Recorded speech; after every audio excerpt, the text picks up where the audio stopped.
Okay, what I did is I went ahead and got these blister bandages because they're silicone, so they're really they have a really smooth texture, and they're gummy and they feel more like skin than anything.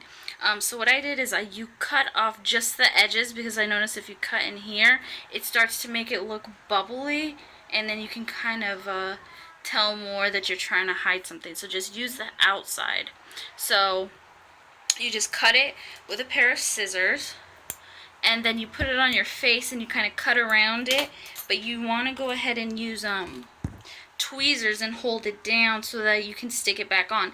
You just want it to cover the piercing. You don't necessarily need it to stick to the face, because what's going to happen is we're going to take the liquid bandage and we're going to put about 2 coats on top. So I'm going to go ahead and do that so I can show you. Okay, so I cut it into a strip, I'm sorry, like you can see here.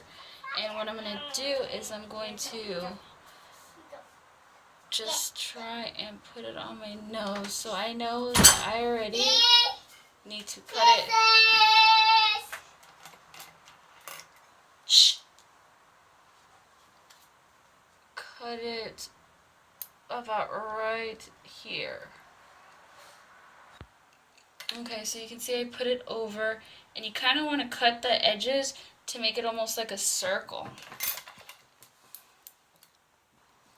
So once you have that, you want to take the liquid bandage. I got this at Target. I got the bandages also at Target, and this at Target. And it smells like nail polish, so if it's on your nose, it's going to smell really, really bad. So what you're going to do is you're going to take a little bit, and it comes out just like nail polish, and you're just going to brush it on. And it burns your eyes even at that far away. So make sure you close your eyes, and you want it to dry.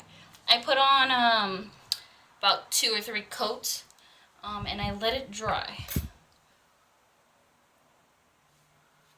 And then from what you can see, you can still see the stud, but we're going to put foundation on it to make that go away. Okay, so while it was drying, I put foundation all over my entire face except for the piercing. And I like to use these because it actually gives full coverage. I use Calvin Klein. You can use whatever foundation you feel comfortable with. I have Kat Von D tattoo foundation, but I don't have it on me. And that is very thick and has full coverage, so you might want to use that if you do have it. But you really only need like a couple drops. You can see that. So then you take it and you're going to blend it in as much as you can. Now for me, because mine is a diamond or a crystal, it's going to be harder. So what I have to do, and what I noticed that works for me, is I have to draw on a fake mole, really, to cover that. So that's the foundation. So when you take the powder,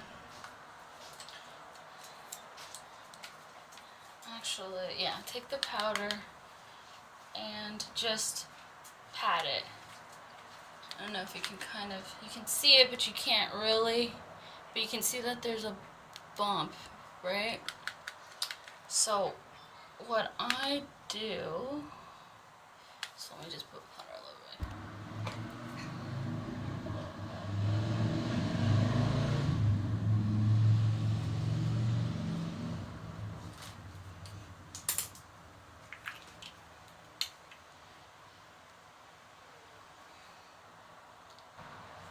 Okay, so what you want to do, instead of using the pencil because you're going to pull off the band-aid, I used this Anastasia Dip Brow and the tip of the brush.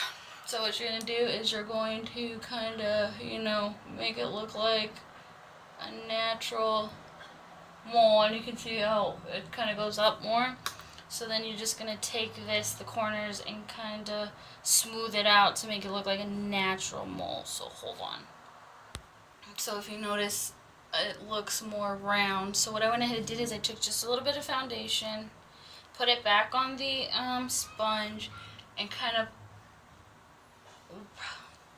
went over it to maybe to lighten the color just a little bit so it didn't look too harsh. And now what I'm going to do is I'm going to take my powder and put it back on.